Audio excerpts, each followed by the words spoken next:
Hello guys, आपका बहुत बहुत स्वागत है हमारे यूट्यूब चैनल पर। आज की वीडियो में हम लोग बात करने वाले हैं डीबीएमएस यूनिट नंबर 1।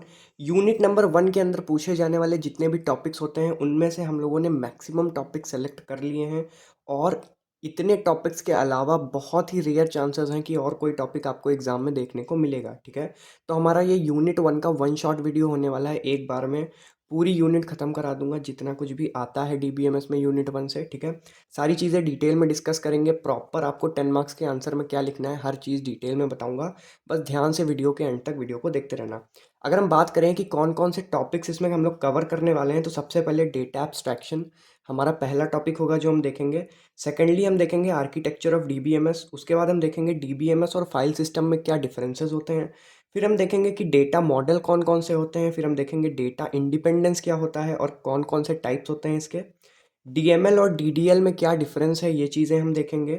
कीज़ के बारे में हम देखेंगे कि कौन कौन सी कीज़ होती हैं और कीज़ का रोल क्या होता है, कौन सी की का क्या काम होता है, जिसमें से तीन हमारी मेन कीज़ हैं। सुपर की, कैंडिडेट की और प्राइमरी की, जो एग्ज़ाम में ज़्यादातर पूछी जाती हैं। बट इनके अलावा हम लोगों ने सारी कीज़ इंक्लूड की हैं। तो वीडियो आप देखते रहिए, आपको समझ में आ जाएगा क्या क्या चीज़ें आप पढ़ने वाले हो इसके अंदर।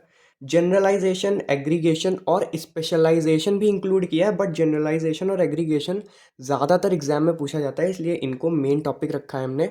स्पेशलाइजेशन भी इंक्लूडेड है, अगर आप वीडियो देखोगे तो आपको पता चल जाएगा कि वो भी इंक्लूडेड है, वो भी आपको समझ आ जाएगा। ठीक है, मैपिंग कॉन्स्टेंट्स ये भी एक इंपॉर्टेंट टॉपिक है। वैसे तो एग्जाम में ज़्यादा नहीं पूछा गया है, बट लास्ट में इसको इंक्लूड इसलिए किया है क्योंकि एक बार ये एग्जाम में आया है और ये क्वेश्चन इंपॉर्टेंट है, तो एग्जाम में आ सकता है। ठीक है, अगर चैनल पे नए हो तो सब्सक्राइब कर दो और एकदम ध्यान लगा के बैठ जाओ। बस अपना टाइम मुझे दे दो थोड़ा सा, मैं यूनिट 1 पूरी आपको कवर करा दूंगा। ठीक है, यूनिट 1 में इसके अलावा कुछ भी पढ़ने की कोई ज़रूरत नहीं है, इतने में ही आएगा जो भी आएगा। ठीक है, तो सबसे पहले हम स्टार्ट करते हैं। पहला टॉपिक हमारा डेटा एब्स्ट्रैक्शन। ठीक है, डेटा एब्स्ट्रैक्शन हमारा क्या होता है? Process of hiding the background details from the user.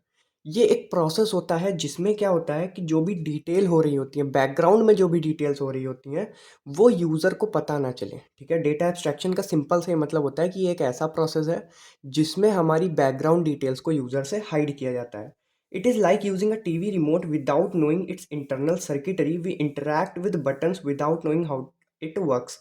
मतलब कि आप लोगों ने टीवी का रिमोट यूज़ किया होगा, तो वहाँ पे आप लोगों ने ये चीज़ देखी होगी कि जब हम टीवी का रिमोट यूज़ करते हैं, हमें नहीं पता होता कि उसकी इंटरनल सर्किटरी में क्या ऑपरेशंस परफॉर्म हो रहे हैं, किस तरीके से वो काम कर रहा है। बट स्टिल हम उसके बटन्स का यूज़ करते हैं और हम अपना काम उससे करवा लेते हैं। ठीक है, similarly data abstraction lets you focus on using data without need to understand its complex inner working.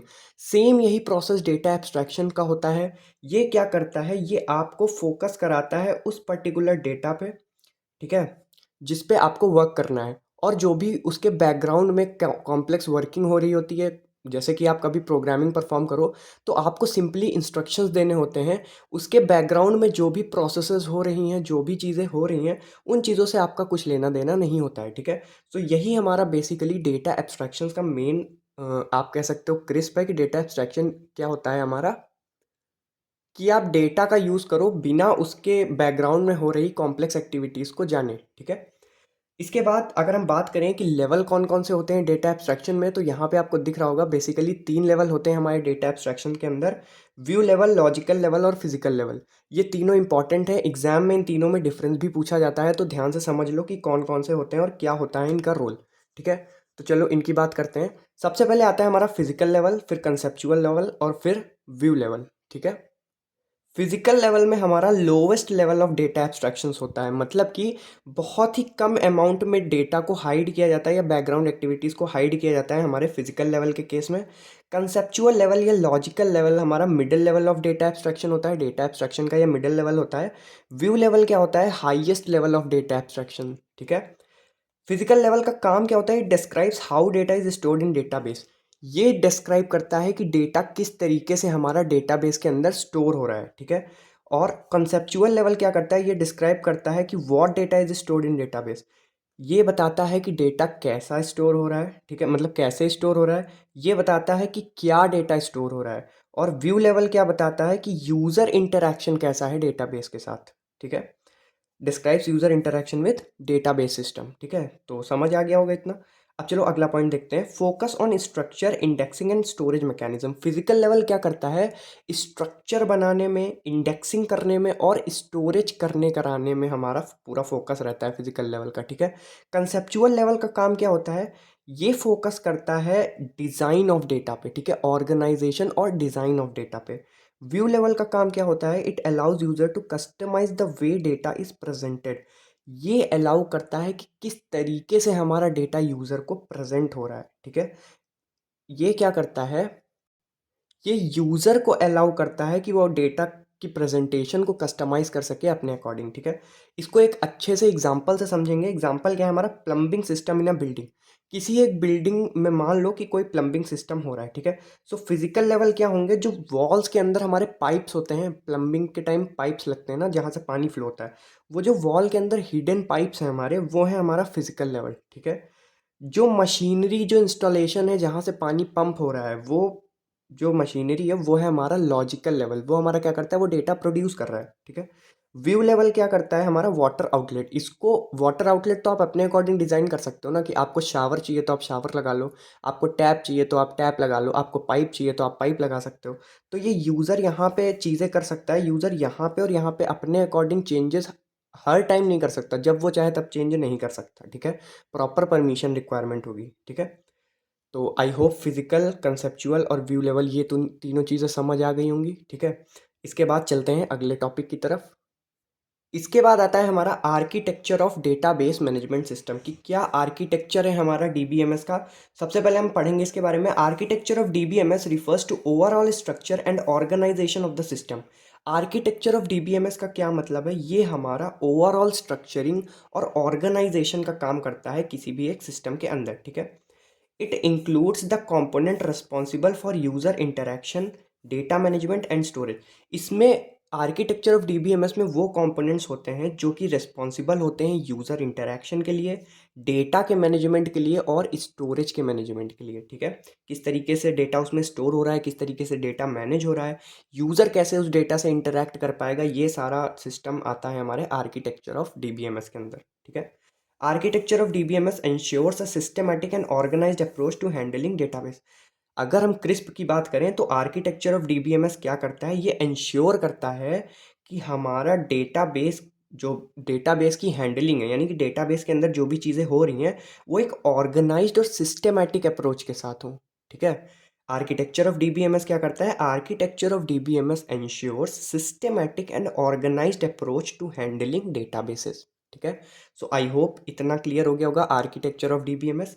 इसके बाद हम देखेंगे टाइप्स ऑफ डीबीएमएस आर्किटेक्चर, कि डीबीएमएस आर्किटेक्चर के टाइप्स कौन कौन से होते हैं, क्योंकि एग्जाम में ये पूछा जाता है आपको। 1 टायर, 2 टायर, 3 टायर आर्किटेक्चर, या इसको आप स्कीमा भी बोल सकते हो, 1 टायर स्कीमा, 2 टायर स्कीमा और 3 tyre schema.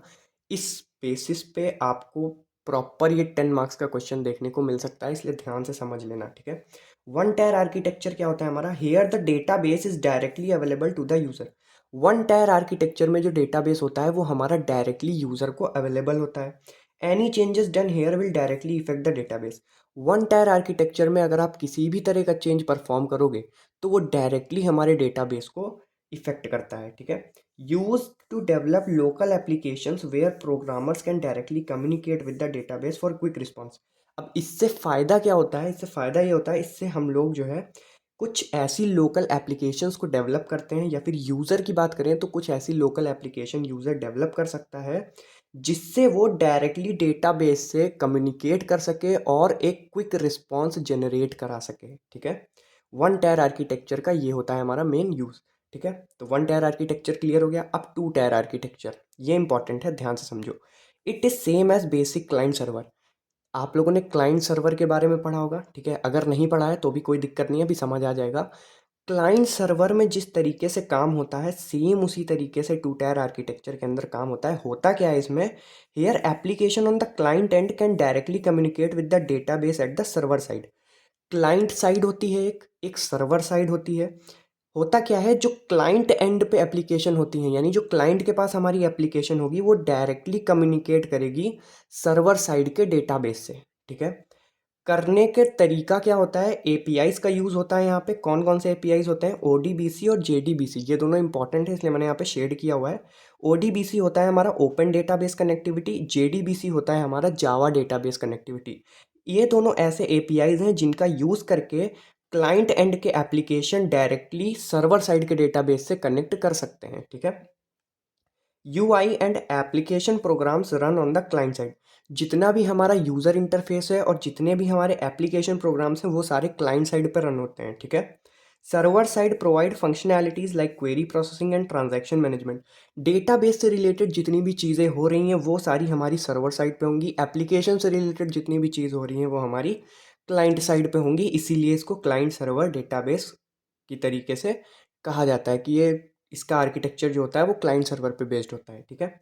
So I hope इतनी चीज़ें आपको समझ आई, ठीक है। ये होता है डायग्राम हमारा। सर्वर साइड में सिर्फ हमारा डेटाबेस होगा और क्लाइंट साइड में हमारा एप्लीकेशन और यूज़र, ठीक है, जो भी हमारा एप्लीकेशन है और जो भी हमारा प्रोग्रामर है या यूज़र है, ठीक है।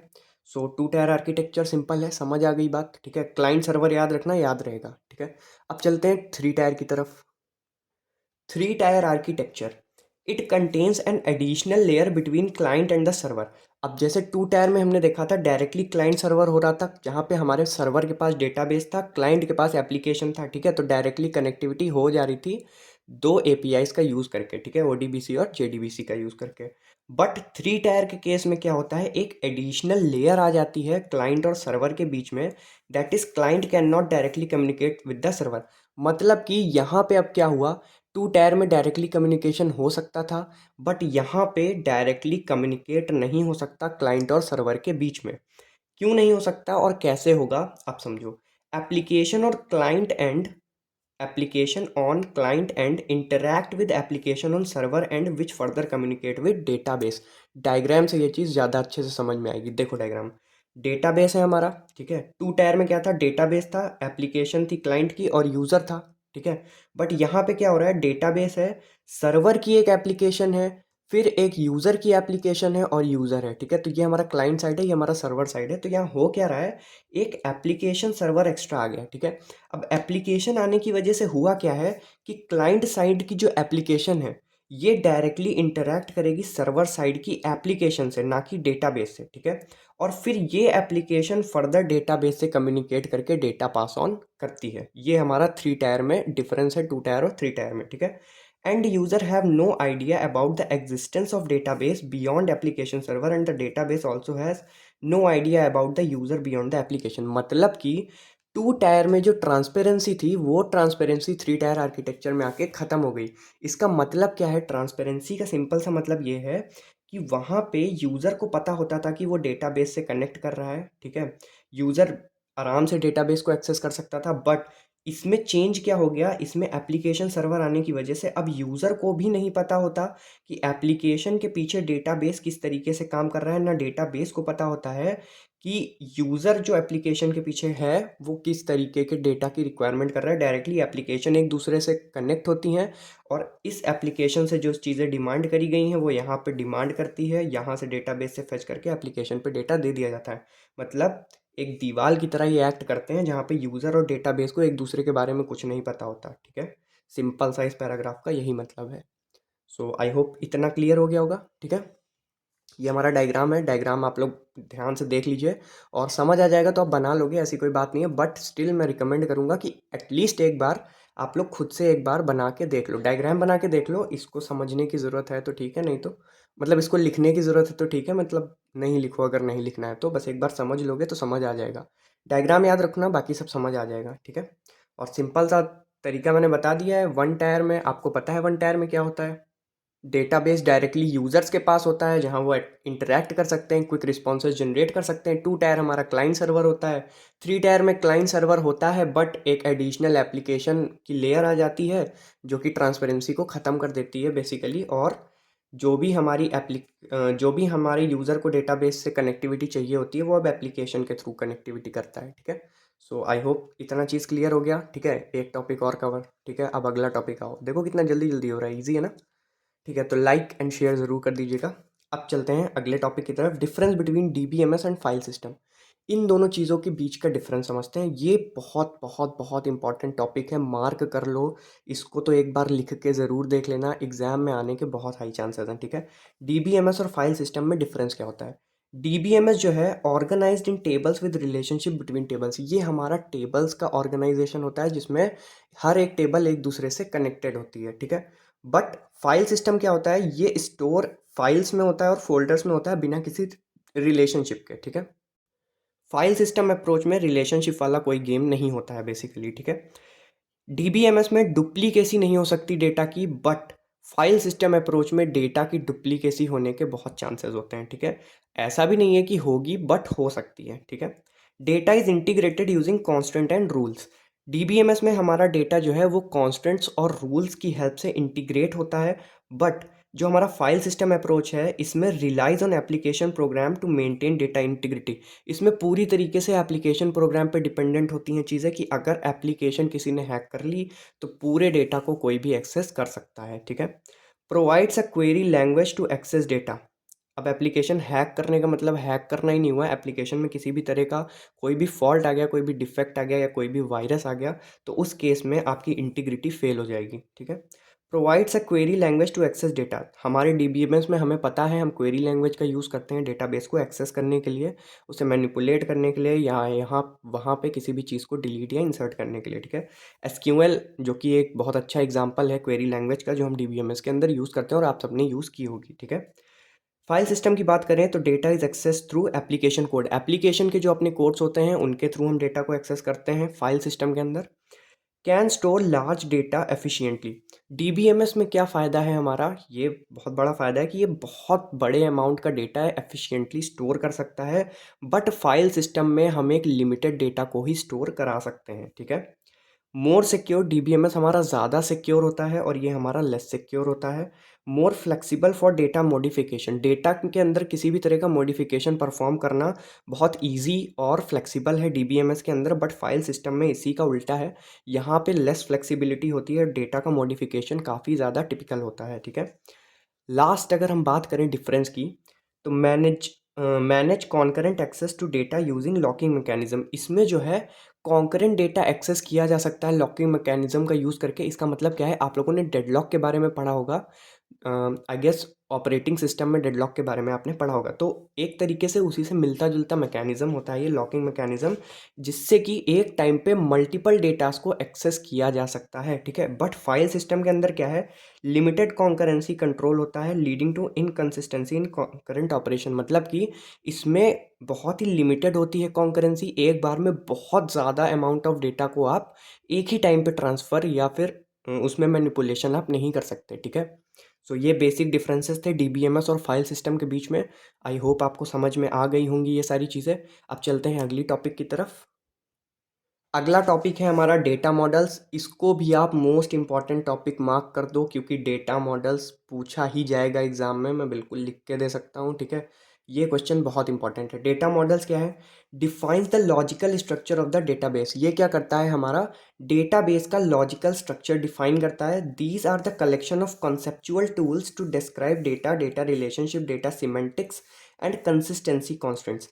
ये कुछ ऐसे कंसेप्चुअल टूल्स होते हैं जो क्या करते हैं? हमारे डेटा के रिलेशनशिप को डिफाइन करते हैं, डेटा के सिमेंटिक्स को डिफाइन करते हैं और कॉन्स्टेंट्स की कंसिस्टेंसी को डिफाइन करते हैं, ठीक है। ये कुछ कीवर्ड्स हैं, इनको आपको याद रखना है। They define how data is connected to each other and how they are processed and stored inside a system. Basically data models का काम क्या होता है? ये डिफाइन करते हैं कि हमारा डेटा किस तरीके से कनेक्टेड है एक दूसरे से, और किस तरीके से इसका प्रोसेसिंग हो रही है, और किस तरीके से इसको स्टोर किया जा रहा है किसी भी सिस्टम के अंदर, ठीक है। ये काम होता है हमारे डेटा मॉडल्स का। अब डेटा मॉडल्स के कुछ टाइप्स होते हैं, जिनमें से ये टाइप बहुत बहुत बहुत बहुत इंपॉर्टेंट है, जो है एंटिटी रिलेशनशिप मॉडल, ठीक है। आप लोगों में मैक्सिमम लोगों को आई गेस पता होगा एंटिटी रिलेशनशिप मॉडल, बट फिर भी वीडियो में एक्सप्लेन करना इंपॉर्टेंट है। एंटिटी रिलेशनशिप मॉडल क्या होता है? इस पे मैंने एक डेडिकेटेड वीडियो भी ऑलरेडी बना रखा है, जो इसका न्यूमेरिकल आया हुआ था, उसमें हम लोगों ने डिस्कस भी किया था कि ईआर मॉडल्स क्या होते हैं। तो अगर आपने वो वीडियो नहीं देखी है तो आप जाके देख सकते हो, प्लेलिस्ट में आपको मिल जाएगी वीडियो, वो आई गेस पहली ही वीडियो है वो, ठीक है। तो अभी हम लोग यहाँ पे बात करते हैं। It consist of a collection of basic objects called entities and relationship between these entities. इसमें क्या होता है, ये कलेक्शन ऑफ बेसिक ऑब्जेक्ट्स, इसमें कुछ बेसिक ऑब्जेक्ट्स का कलेक्शन होता है जिनको हम एंटिटीज़ कहते हैं, ठीक है। वो फिजिकल ऑब्जेक्ट्स होते हैं, वो कोई भी कॉन्सेप्ट हो सकता है, कोई भी पर्सन प्लेस थिंग कुछ भी हो सकता है, ठीक है। उनको जो है हम एंटिटीज़ कहते हैं और उन मल्टीपल एंटिटीज़ के बीच में हम एक रिलेशनशिप दिखाते हैं। इसी को क्या कहते हैं हम, एंटिटी रिलेशनशिप मॉडल, ठीक है। Entities also have their own properties known as attributes. हर एक एंटिटी की अपनी भी कुछ प्रॉपर्टीज़ होती हैं जिसको हम एट्रीब्यूट्स कहते हैं। नोटेशन की अगर बात करें तो एट्रीब्यूट को हम ओवल शेप के अंदर नोटेट करते हैं, ठीक है। एंटिटी को हम रेक्टेंगल के अंदर नोटेट करते हैं और डायमंड शेप के अंदर हम रिलेशनशिप को नोटेट करते हैं, ठीक है। इसके बाद ईआर मॉडल, ठीक है। ईआर मॉडल के बारे में आप सबको पता होगा, ठीक है। ये एक एग्जांपल है कि किस तरीके से एट्रीब्यूट, एंटिटीज़ और रिलेशनशिप को हम डिफाइन करते हैं किसी भी ईआर मॉडल के अंदर। रिलेशनशिप डायमंड बॉक्स के अंदर, ठीक है, डायमंड बॉक्स रिप्रेजेंट करता है रिलेशनशिप को, रेक्टेंगल बॉक्स रिप्रेजेंट करता है एंटिटी को। ये कुछ मल्टीपल एंटिटीज़ इस तरह से कनेक्टेड होती हैं, इससे भी ज़्यादा एंटिटीज़ हो सकती हैं, ठीक है। एट्रीब्यूट्स दो हैं यहाँ पे, और भी एट्रीब्यूट्स हो सकते हैं, किसी एक एंटिटी के बहुत सारे एट्रीब्यूट्स हो सकते हैं, हो सकता है एक भी ना हो, ठीक है। तो आई होप इतना चीज़ें आपको क्लियर हो गई होंगी कि किस तरीके से यहाँ रिप्रेजेंटेशन होता है, किस तरीके से यहाँ पे इम्प्लीमेंटेशन होता है ईआर मॉडल्स का, ठीक है। ईआर मॉडल्स पे बेस्ड न्यूमेरिकल में करा चुका हूँ, आप लोग जाके देख सकते हो प्लेलिस्ट पे। अब रिलेशनल मॉडल की अगर बात करें, ठीक है, तो रिलेशनल मॉडल क्या होते हैं, कुछ नहीं होता है, बहुत सिंपल है। It represent data and relationship using tables each of which has a number of columns with unique names. ये क्या करता है, ये हमारा ऐसा डेटा और रिलेशनशिप को कुछ टेबल्स के फॉर्म में रिप्रेजेंट करता है, ठीक है। Which has number of columns with unique name, जिनमें अलग अलग कॉलम्स होते हैं काफ़ी सारे, और हर एक कॉलम का एक अपना यूनिक नेम होता है, ठीक है। It is used for data storage and processing. ये डेटा को स्टोर करने और डेटा को प्रोसेस करने के लिए यूज़ किया जाता है हमारा relational model. It is simple and have all the capabilities required to process data with storage efficiency. ये बहुत ही सिंपल होता है, प्लस इसके पास सारी कैपेबिलिटीज़ होती हैं जिनकी हमें ज़रूरत पड़ती है एक एफिशिएंट स्टोरेज के लिए, ठीक है, डेटा के एफिशिएंट स्टोरेज के लिए, ठीक है। बहुत इंपॉर्टेंट है और बहुत ईजी भी है। रिलेशनल मॉडल को भी किस तरीके से हम क्रिएट करते हैं एक ईआर मॉडल से रिलेशनल मॉडल, ये भी मैंने वीडियो में बना रखा है, आप लोग वीडियो देख सकते हो, प्लेलिस्ट में लिंक मिल जाएगा आपको, पहली वीडियो है, जाके देख लो। ओके, तो बेसिक चीज़ समझ आ गई, ईआर मॉडल किस तरीके से रिप्रेजेंट होता है। रिलेशनल मॉडल सिंपली टेबल्स के फॉर्मेट में होता है, जिसमें हर एक टेबल में अपना कुछ कॉलम होता है और हर एक कॉलम की अपनी कुछ यूनिक वैल्यू होती हैं, ठीक है। इसके बाद आता है हमारा हायरार्किकल मॉडल। हायरार्किकल मॉडल क्या होता है, here data elements are linked as a tree like structure. यहाँ पे जो हमारे डेटा एलिमेंट्स हैं वो ट्री लाइक स्ट्रक्चर में होते हैं, ठीक है। हायरार्किकल मॉडल एक तरीके से आप फैमिली हायरार्की ट्री की तरह अगर समझो, तो जिस तरीके से होता है ग्रैंडफादर हैं, फिर उनके चिल्ड्रंस हैं, फिर उनके चिल्ड्रंस हैं, सेम उसी तरीके से हायरार्की में ये एक मॉडल को रिप्रेजेंट करता है। Data elements have parent child relationship in the tree, same उसी तरीके से पेरेंट चाइल्ड रिलेशनशिप होता है डेटा के बीच में, ठीक है, मल्टीपल डेटा के बीच में। एज अ एग्जाम्पल हम लोगों ने यहाँ पे hierarchical model of a library लिया है, मतलब लाइब्रेरी का एक मॉडल लिया है, ठीक है। अब यहाँ पे ये एरो मैंने गलत लगा दिया, इस तरीके से एरो लगेगा, ठीक है, वो जल्दी जल्दी में हो गया। लाइब्रेरी से एक तो हमारा हॉल हो गया, ठीक है, लाइब्रेरी का चाइल्ड हो गया हॉल और सेक्शन, ठीक है। फिर इसके सब चाइल्ड्स की बात करें तो सेक्शन में एक फिक्शन का है, एक नॉन फिक्शन का सेक्शन है। फिक्शन वाले सेक्शन में हमारी बुक्स हैं, नॉवेल्स हैं। नॉन फिक्शन वाले सेक्शन सेक्शन में हिस्ट्री है और साइंस है, ठीक है। यहाँ पे मल्टीपल एंटिटीज़ हो सकती हैं, अलग अलग एंटिटीज़ हो सकती हैं, मैंने अपने हिसाब से लिख दिया है, ठीक है। सो आई होप आपको हायरार्किकल मतलब हायरार्किकल ऑर्डर समझ आ गया ना कि किस तरीके से हायरार्किकल में डेटा स्टोर होता है हमारा, समझे ना। हायरार्की ट्री जैसे बनता है, बस सिंपल वही कॉन्सेप्ट है हायरार्किकल डेटा मॉडल का भी, ठीक है। इसके बाद हम बात करेंगे नेटवर्क मॉडल की। नेटवर्क मॉडल कुछ नहीं है, बस एक एक्सटेंसिव पार्ट है हमारे हायरार्किकल डेटा मॉडल का, ठीक है। यहाँ पे ट्री के फॉर्म में है चीज़ें और नेटवर्क में आते ही ग्राफ के फॉर्म में आ जाती हैं चीज़ें, ठीक है। It is organised as a graph and allows a child to have multiple parents. ये एक ग्राफ की तरीके से ऑर्गेनाइज होता है और यहाँ क्या होता है, अब जैसे यहाँ पे एक चाइल्ड का या दो चाइल्ड का एक पेरेंट है, ठीक है। यहाँ पे क्या होता है, यहाँ पे हर चाइल्ड के मल्टीपल पेरेंट्स हो सकते हैं, ठीक है। Here nodes are entities and edges are relationship. यहाँ पे जो नोट्स होती हैं हमारी ग्राफ के अंदर, जो नोट्स होती हैं वो हमारी एंटिटीज होती हैं, और जो एजेस जो उन्हें कनेक्ट करा रही हैं मल्टीपल नोट्स को, वो उनके बीच की रिलेशनशिप को डिफाइन करती हैं, ठीक है। It supports many to many relationship. जो हमारा नेटवर्क मॉडल है ये मैनी टू मैनी रिलेशनशिप को सपोर्ट करता है। अब मैनी टू मैनी रिलेशनशिप क्या होती है, ये वीडियो के एंड तक समझ आ जाएगा, लास्ट में हम लोगों ने ये भी इंक्लूड किया है, ठीक है। ऑब्जेक्ट ओरिएंटेड डेटा मॉडल हमारा अगला मॉडल है, ठीक है। वैसे तो एग्जाम में काफ़ी कम पूछा जाता है बट इम्पॉर्टेंट है क्योंकि ये हमारा बेसिकली प्रोग्रामिंग बेस्ड है, ठीक है। ऑब्जेक्ट ओरिएंटेड डेटा मॉडल का मतलब क्या है?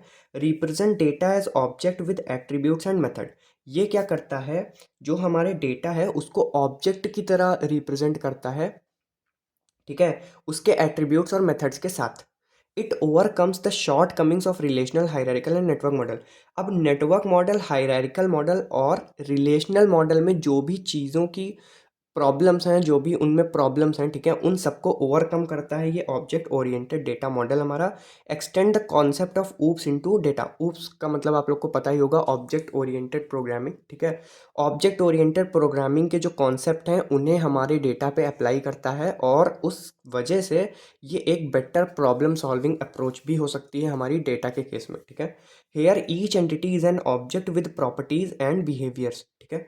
अभी यहाँ पे हम लोगों ने एट्रीब्यूट्स और मेथड्स की बात की थी, तो एट्रीब्यूट्स हमारी प्रॉपर्टीज़ हैं और बिहेवियर ही हमारा मेथड है। यानी कि हर एंटिटी जो ऑब्जेक्ट की तरह रिप्रेजेंट की जाती है उनकी अपनी कुछ प्रॉपर्टीज़ होती हैं, यानी उनका कुछ अपना एट्रीब्यूट होता है और उनके अपने कुछ बिहेवियर्स होते हैं, यानी कि उनके मेथड्स होते हैं, ठीक है। ये टॉपिक भी हो गया ख़त्म। तो आई होप आपको मॉडल्स भी समझ आ गए होंगे, ठीक है। इंपॉर्टेंट है, अगर समझ नहीं आया तो एक बार फिर से देख लो, सब समझ आ जाएगा। मॉडल्स तो ईजी हैं, मैंने अच्छे से समझा भी दिया आई गेस, ठीक है। बाकी कमेंट सेक्शन में बता देना, कोई प्रॉब्लम हो तो आप लोग बिल्कुल लिख सकते हो, ऐसी कोई बात नहीं है। डेटा इंडिपेंडेंस हमारा अगला टॉपिक, ठीक है। इंपॉर्टेंट है, अच्छे से पढ़ो। It refers to the ability modify the structure or organizing of a database without affecting the application that uses the data। मतलब क्या है इसका? डेटाबेस का अपना एक स्ट्रक्चर होता है, अपना एक ऑर्गेनाइजेशन होता है। डेटा इंडिपेंडेंस का काम क्या होता है?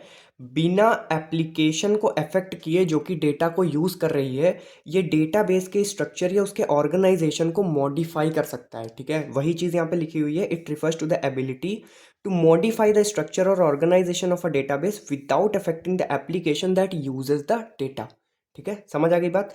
या फिर एक और डेफिनेशन है इसकी, it is the capacity to change the schema at one level of a database system without affecting the schema at another level. मतलब क्या है? वही सेम मतलब है इसका भी, कि डेटा इंडिपेंडेंस एक ऐसी कैपेसिटी होती है जो क्या करती है, जो एक किसी भी एक पर्टिकुलर लेवल के स्कीमा को चेंज कर सकती है बिना किसी दूसरे लेवल के स्कीमा को इफेक्ट करे किसी एक डेटाबेस के अंदर, ठीक है।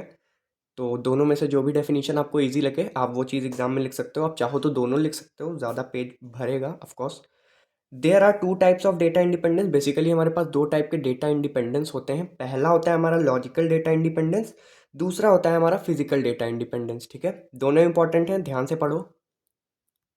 तो अगर बात करें फिजिकल डेटा इंडिपेंडेंस और लॉजिकल डेटा इंडिपेंडेंस में डिफरेंस के बारे में, तो सबसे पहला डिफरेंस क्या है? फिजिकल डेटा इंडिपेंडेंस जो होता है, चेंजेस इन फिजिकल स्टोरेज और एक्सेस मेथड्स। मतलब कि फिजिकल स्टोरेज के अंदर जो भी चेंजेस हो रहे हैं या फिर एक्सेस मेथड्स के अंदर जो भी चेंजेस हो रहे हैं वो हमारे फिजिकल डेटा इंडिपेंडेंस के अंदर आते हैं। जबकि लॉजिकल डेटा इंडिपेंडेंस के अंदर क्या आता है हमारा? चेंजेस इन कंसेप्चुअल स्कीमा और data structure.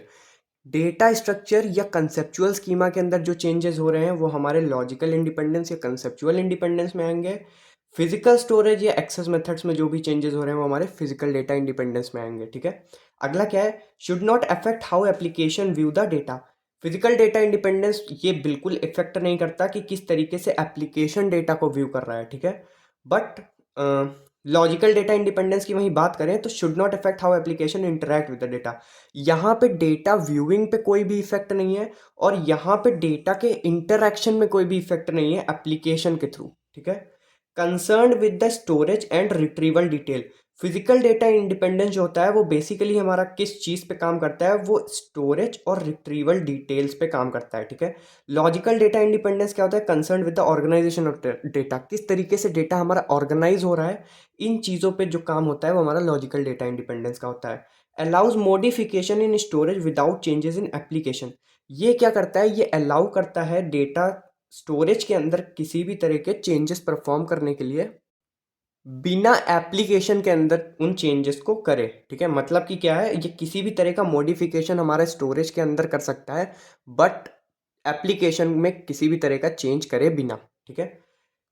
Logical data independence permit changes in the structure without affecting application. ये क्या परमिट करता है, ये अलाउ करता है कि आप डेटा स्ट्रक्चर यानी कि किस तरीके से डेटाबेस का स्ट्रक्चर है उसको आप किसी भी तरीके से मॉडिफाई कर सकते हो, उसमें चेंजेस कर सकते हो, बट एप्लीकेशन में कोई भी इफेक्ट नहीं होना चाहिए। सेम वही चीज़ है, बस डिफरेंस कितना है, वहाँ पे स्टोरेज में मॉडिफिकेशन हो रहा है और एप्लीकेशन पे इफेक्ट नहीं आना चाहिए।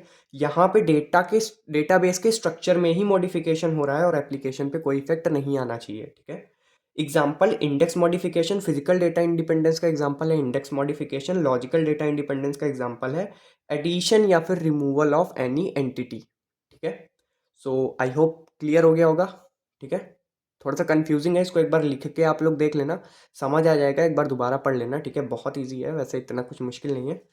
ठीक है। तो अब हम लोग अगली क्या बात करेंगे, हम लोगों ने बोला था डीडीएल एंड डीएमएल के बारे में देखेंगे। ठीक है। कि अब देखते हैं कि डीडीएल और डीएमएल में बेसिक डिफरेंसेस क्या होते हैं। ये इंपॉर्टेंट है, ये आपको 2 नंबर में देखने को मिल सकती है, साथ ही साथ 5 नंबर के अंदर क्वेश्चन में भी आपको ये देखने को मिल सकता है। डीडीएल हमारा क्या होता है, डेटा डेफिनेशन लैंग्वेज। डीएमएल क्या होती है, डेटा मैनिपुलेशन लैंग्वेज। ठीक है। डिफरेंस क्या है, defines and manages database structure. Database के स्ट्रक्चर को डिफाइन और मैनेज करने का काम किसका होता है, डीडीएल का। Manipulates data with in the database, और डेटा को मैनिपुलेट करने का काम किसका होता है, डेटा मैनिपुलेशन लैंग्वेज का। जिस तरीके से इनका नाम है, ये डिफिनीशन है तो ये डिफाइन करने का काम करती है, ये मैनिपुलेशन है तो ये मैनिपुलेट करने का काम करती है। Deals with the structure of database, database को स्ट्रक्चर करने का काम होता है डीडीएल का हमारा, जबकि DML deals with the content of the database. Database के अंदर जो हमारा कंटेंट है उसके साथ किस तरीके से बर्ताव करना है, क्या करना है, क्या मैनिपुलेट करना है, क्या चेंजेस करने हैं, वो सारा किसका काम होता है, डीएमएल का। ठीक है। Changes impact entire database, DDL के अंदर हम जो भी चेंजेस करेंगे वो पूरे डेटाबेस को इफेक्ट करेगा, बट डीएमएल के अंदर हम जो भी चेंज करेंगे वो स्पेसिफिक डेटा रिकॉर्ड को ही आप कह सकते हो एक तरीके से इम्पैक्ट करता है। ठीक है। डीडीएल कमांड्स के अंदर हमारा कौन कौन सी कमांड आती है, क्रिएट टेबल आ गया, अल्टर टेबल आ गया, या ड्रॉप टेबल। ठीक है। इसके अलावा भी होती हैं। ये हमारी 3 बेसिक एग्जांपल्स हैं हमारे जो डीडीएल कमांड्स के हैं। डीएमएल कमांड्स की बात करें तो इसमें सिलेक्शन की सेलेक्ट करना है, इंसर्ट करना है, अपडेट करना है या डिलीट करना है। ठीक है। ये सारे ऑपरेशंस हमारे डीएमएल कमांड के अंदर आते हैं। सो आई होप डीडीएल और डीएमएल में भी डिफरेंस क्लियर हो गया होगा, ज़्यादा नहीं है, छोटे छोटे डिफरेंसेस हैं। ठीक है। इसके बाद हम किसकी बात करेंगे, इसके बाद हम बात करेंगे एग्जैक्टली कीज की। ठीक है। Keys in DBMS, in DBMS a key is a field or combination of field that uniquely identifies a record in a table.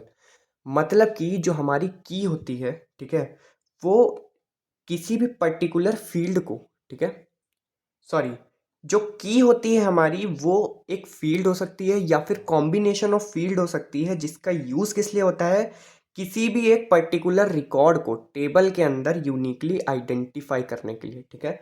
मतलब कि डीबीएमएस के अंदर की क्या होती है, की ऐसी कोई फील्ड या ग्रुप ऑफ फील्ड हो सकती हैं जो किसी एक रिकॉर्ड को यूनिकली आइडेंटिफाई कर सकें एक टेबल के अंदर। ठीक है।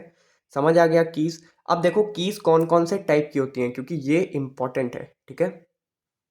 बेसिकली हमारे पास 6 अलग अलग कीज होती हैं। सबसे पहले आती है हमारी प्राइमरी की। प्राइमरी की का काम क्या होता है, it uniquely identifies each record in a table, no two record can have the same primary key value. ठीक है। ये यूनिकली आइडेंटिफाई करती है हर एक रिकॉर्ड को किसी एक टेबल के अंदर, और कोई भी 2 रिकॉर्ड किसी एक टेबल के अंदर प्राइमरी की नहीं हो सकते। ठीक है। 2 रिकॉर्ड की सेम प्राइमरी की नहीं हो सकती, मेरा मतलब वो था। ठीक है। सॉरी, थोड़ा सा बोलने में कन्फ्यूज़न हो रही है, मैं फिर से डिक्टेट कर देता हूँ। It uniquely identifies each record in a table. Primary की का काम क्या होता है, ये हर एक रिकॉर्ड में कुछ यूनिकनेस निकालती है, मतलब हर एक रिकॉर्ड की अपनी एक यूनिक जो भी की होगी वो हमारी प्राइमरी की ही होगी। ठीक है। और उसमें क्या होता है कि वो आइडेंटिफाई कर उससे हम आइडेंटिफाई कर सकते हैं कि हाँ ये रिकॉर्ड पिछले रिकॉर्ड से अलग है। ठीक है। बेसिकली इसका ये काम होता है। No two records can have the same primary key value. Primary key जो भी वैल्यू है, कभी भी 2 रिकॉर्ड्स के अंदर सेम वैल्यू नहीं हो सकती। ठीक है। Primary key can not be null, primary key कभी नल नहीं हो सकती। Primary key is a subset of candidate key and super key. Primary key जो हमारी होती है वो सबसेट होती है सुपर की और कैंडिडेट की का। कैसे होती है वो अभी समझ आ जाएगा। ठीक है। सुपर की क्या होती है, it is a set of one or more field taken collectively to uniquely identify a record. Super key क्या होती है, ये हमारा एक सेट होता है, सेट ऑफ कीज़ होता है, ठीक है। ये सिंगल भी हो सकती हैं, मल्टीपल भी हो सकती हैं, ठीक है। इनमें हम मल्टीपल फील्ड्स को या फिर एक सिंगल फील्ड को फेच करते हैं ताकि हम किसी भी रिकॉर्ड को यूनिकली आइडेंटिफाई कर सकें, ठीक है। सुपर की कैन बी नल, सुपर की नल हमारी हो सकती है। ऑल सुपर की कैन नॉट बी कैंडिडेट की, सारी सुपर की हमारी कैंडिडेट की नहीं हो सकती, ठीक है। कैंडिडेट कीज क्या होती हैं अब? Candidate key set of columns in a table that can uniquely identify any database record without referring to any other data. मतलब कि कैंडिडेट की वो कीज होती हैं एक डेटाबेस के अंदर, ठीक है, जो सेट ऑफ कॉलम होती हैं। पहली चीज़, सेट ऑफ कॉलम का मतलब इसमें मल्टीपल कॉलम्स की वैल्यूज़ हो सकती हैं, ठीक है, जो कि यूज़ किस लिए होती हैं, किसी भी डेटा को किसी भी रिकॉर्ड को यूनिकली आइडेंटिफाई करने के लिए, बिना किसी और डेटा के रेफरेंस के, ठीक है। All candidate keys are super key, जितनी भी हमारी कैंडिडेट की होती हैं वो सारी सुपर की होती हैं। अब देखो ये एक डिफरेंस आया, सुपर की सारी कैंडिडेट की नहीं होती, बट कैंडिडेट की सारी सुपर कीज होती हैं, ठीक है। और प्राइमरी की हमारी सुपर की और कैंडिडेट की दोनों का सबसेट होती है, ठीक है। It is the minimal set of super keys, वही सेम चीज़ लिखी हुई है, ये हमारा मिनिमल सेट होता है सुपर कीज़ का, ठीक है। सुपर कीज़ एक बड़ा सेट है, उसके अंदर एक कैंडिडेट की का सेट है, और उस कैंडिडेट की के अंदर एक प्राइमरी की होती है, ठीक है। कंपोजिट की, बेसिकली अगर मैं सिंपल भाषा में कहूँ तो कैंडिडेट की एक ऐसी की होती है जिसको आप जब चाहो प्राइमरी की उपाधि दे सकते हो, ठीक है, मतलब उसको प्राइमरी की अलॉट कर सकते हो, ठीक है। कंपोजिट की बात की जाए तो combination of two or more columns in a table that can be use to uniquely identify each row in a table. It is a primary key made by the combination of two or more attribute. मतलब क्या है, composite key क्या होती है, हम किसी भी एक से ज़्यादा, ठीक है, एक से ज़्यादा मतलब टू या दो या दो से ज़्यादा कॉलम्स को मर्ज करें, या फिर दो या दो से ज़्यादा कॉलम्स को हम एक सेट की तरह लें, और फिर उनका यूज़ करके हम किसी रिकॉर्ड को यूनिकली आइडेंटिफाई कर रहे हैं, ठीक है। तो उस केस में उन दोनों को मिला के जो एक सेट बनेगा उसको हम क्या कहेंगे, कंपोजिट की, ठीक है, यही इसका मतलब है कि it is a primary key made by the combination of two or more attribute. दो या दो से ज़्यादा एट्रीब्यूट अगर हम लेके उनके कॉम्बिनेशन से किसी रिकॉर्ड को यूनिकली आइडेंटिफाई कर सकते हैं तो वो हमारा कंपोजिट की कहलाता है, ठीक है। फॉरेन की अगर बात करें, establish link between two table, ये दो टेबल्स के बीच में लिंक स्टैब्लिश करने का काम होता है इसका। इट इज़ द प्राइमरी की ऑफ अनदर टेबल, ये किसी और टेबल की प्राइमरी की हो सकती है या होती ही है, ठीक है। फॉरेन की क्या होती है, किसी दूसरी टेबल की प्राइमरी की, ठीक है, और ये दो टेबल्स को लिंक कराती है। इसके बाद आता है हमारा ऑल्टरनेट की। ऑल्टरनेट की क्या होती है, it is the candidate key not selected as a primary key. अब जैसा कि मैंने बताया था कि कैंडिडेट की जो होती हैं उनमें से ही एक हमारी प्राइमरी की होती है, तो उस प्राइमरी की के अलावा कैंडिडेट की के सबसेट में जितनी भी वैल्यूज़ बची वो हमारी ऑल्टरनेट कीज़ होती हैं, जिनको हम कभी भी प्राइमरी कीज़ की तरह यूज़ कर सकते हैं। अल्टरनेट की इज इक्वल्स टू कैंडिडेट की माइनस प्राइमरी की, वही चीज़ मैंने बताई, कैंडिडेट की का एक सेट है, उस सेट में से अगर आप प्राइमरी की वैल्यू को हटा दोगे तो आपको अल्टरनेट कीज़ मिल जाएंगी, ठीक है। अब एक एग्जांपल के थ्रू समझते हैं कि कौन सी की क्या होती है, आपको अच्छे से समझ में आ जाएगा इसके बाद, ठीक है। देखो ये हमारी एक टेबल है जिसमें स्टूडेंट की आईडी है, स्टूडेंट का नेम है, ईमेल है, कोर्स आईडी है और डीओबी है, ठीक। अब देखो ध्यान से बात को समझो, प्राइमरी की अगर हम बात करें इसमें तो एसआईडी हो सकती है, ठीक है। प्राइमरी की हमारी ईमेल भी हो सकती है, बट ईमेल को नहीं लेंगे, ठीक है। हम एसआईडी जो भी हमारी यूनिक आईडी होगी सबसे पहले हम उसको ही प्राइमरी की अलॉट करेंगे, ठीक है। सुपर की बात करें तो सुपर की में हमारे वो सबसेट्स आ जाएंगे जिनकी वजह से हम यूनिकली आइडेंटिफाई कर सकते हैं एक साथ अगर उनको सेलेक्ट किया जाए तो। जैसे कि सुपर की में हम एसआईडी सबकी अलग होती है, ईमेल सबकी अलग होती है, ठीक है, डीओबी मैच कर सकती है, बट काफ़ी केसेस में ऐसा हो सकता है कि हाँ डीओबी और ईमेल इन दोनों का यूज़ करके हम यूनिकली आइडेंटिफाई कर सकें, ठीक है। इसी तरीके से कैंडिडेट की एसआईडी और ईमेल, अब ये दोनों हमारी कैंडिडेट कीज़ हो सकती हैं जिसमें से एक प्राइमरी है ऑलरेडी, और इसको भी हम प्राइमरी की तरह यूज़ कर सकते हैं इफ़ वी वांट। इसके बाद क्या है हमारा कंपोजिट की, जो कि स्टूडेंट आईडी और कोर्स आईडी, ये दोनों हमारी कंपोजिट की हैं। कंपोजिट की का मतलब क्या बताया था मैंने, इन दोनों को कलेक्टिवली यूज़ करके, ठीक है, इन दोनों को कलेक्टिवली यूज़ करके हम किसी भी रिकॉर्ड को यूनिकली आइडेंटिफाई कर सकते हैं। फॉरेन की कोर्स आईडी, अगर हम किसी और टेबल जो हमारी, जस्ट सपोज आप करिए कि एक कोई और टेबल है जिसमें कोर्स है, ब्रांच है, कोर्स आईडी है, ठीक है, वहाँ से इस टेबल को अगर हमें लिंक करना हो तो हम फॉरेन की कोर्स आईडी की तरीके से यूज़ कर सकते हैं। यहाँ वहाँ पे कोर्स आईडी हमारी क्या हो जाएगी, प्राइमरी की उस टेबल की, और इस टेबल में वो हमारी हो जाएगी फॉरेन की, ठीक है। अल्टरनेट की ईमेल, मतलब कि आप कैंडिडेट की के सेट से प्राइमरी की माइनस कर दो तो ईमेल बचेगा, वही हमारी अल्टरनेट की, इसको हम जब चाहे प्राइमरी की अलॉट कर सकते हैं, ठीक है, और वो सही होगा, ठीक है। सो आई होप कि इसका कॉन्सेप्ट भी क्लियर हो गया, ठीक है। इसके बाद हमारा सेकंड लास्ट जो टॉपिक है वो आता है हमारा जनरलाइजेशन, स्पेशलाइजेशन एंड एग्रीगेशन, ठीक है। इम्पॉर्टेंट है, ध्यान से पढ़ना। ये आप कह सकते हो कि हमारा सेकंड लास्ट टॉपिक है, बट इम्पॉर्टेंट, अच्छा खासा इम्पॉर्टेंट है और एग्जाम में आता है। इवन आपको 2 मार्क्स में तो ये मिल ही जाएगा अगर आपको 10 में नहीं मिला, क्योंकि 10 में भी आने के बहुत हाई चांसेस हैं, ठीक है। अब समझो कि होता क्या है जनरलाइजेशन। सबसे पहले अगर देखें, it is a process in which two lower level entities combine to form a higher level entities. यहाँ पे क्या होता है, दो लोअर लेवल की एंटिटीज कंबाइन होती हैं ताकि एक हायर लेवल की एंटिटी को प्रोड्यूस किया जा सके, ठीक है, या फॉर्म किया जा सके। It is bottom up approach. ये basically bottom to up approach होती है हमारी। It helps reducing the schema size. ये स्कीमा साइज को कम करने में हेल्प करता है। It is applied to group of entities. ये हमारा ग्रुप ऑफ एंटिटीज़ पे अप्लाई किया जाता है, ठीक है। एग्जाम्पल की अगर बात करें तो सेविंग्स प्लस करंट, ठीक है, इनको अगर हम मर्ज कर दें, ठीक है, अगर इनको हम क्या कहते हैं कंबाइन कर दें, ठीक है, इनको अगर हम कंबाइन कर दें तो हमें अकाउंट मिलेगा, ठीक है। तो ये जनरलाइजेशन का प्रोसेस होता है, ठीक है। Savings plus account, saving plus current will give you account, ठीक है। यहाँ पे ये कंबाइन हो गई। कंबाइन होने से क्या हुआ, हमारा स्कीमा साइज कम हो गया, ठीक है, और हमने ग्रुप ऑफ एंटिटीज पे इसको अप्लाई किया। प्लस ये बॉटम अप अप्रोच है, आपको यहाँ पे दिखाई दे रहा है, ठीक है। तो ये अच्छा एग्जांपल है जनरलाइजेशन का। इसके बाद अगर बात करें स्पेशलाइजेशन की, तो यहाँ पे जैसा कि लिखा हुआ है, it is the process of breaking higher level entities into lower level entities. It is a top down approach. Generalisation का जस्ट उल्टा कर दो। जनरलाइजेशन हमारा बॉटम टू टॉप अप्रोच है। ये क्या करता है, दो लोअर लेवल एंटिटीज को कंबाइन करके हायर लेवल करता है। और यहाँ पे क्या होता है, ब्रेकिंग होती है हायर लेवल एंटिटीज की दो लोअर लेवल एंटिटीज बनाने के लिए। एरो उल्टा कर दो, बस ये हो गया। यही एग्जाम्पल लिख सकते हो आप, ठीक है। Specialisation is opposite to generalisation. जैसा कि मैंने आपको बता दिया है ऑलरेडी कि स्पेशलाइजेशन जो होता है वो हमारा जनरलाइजेशन का जस्ट अपोजिट होता है, ठीक है।